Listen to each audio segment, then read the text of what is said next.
Mwezi huu wa Shawwal ni mwezi ambao Waislamu wale waliokuwa na udhuru wa mwezi wa Ramadhani, walioacha kufunga kwa sababu ya a'dhari zao, kwa sababu ya safari, kwa sababu ya maradhi, kwa sababu wanawake walikuwa katika siku zao, mwezi huu wa Shawwal wanatakiwa walipe haraka.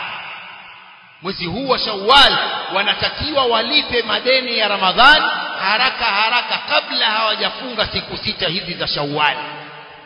Sunna ya siku 6 za Shawwal, sunna hii inafungwa kwa wale waliokamilisha kamili mwezi ule wa Ramadhani. Waliofunga kamili mwezi wa Ramadhani ndio wenye haki ya kufunga saumu hii ya 6. Ama wale ambao wana deni, walikuwa wagonjwa wakaacha siku 2, siku 5, siku 10, wanawajibika kulipa kwanza deni la Ramadhani ndio afunge siku hizi 6 za Shawwal.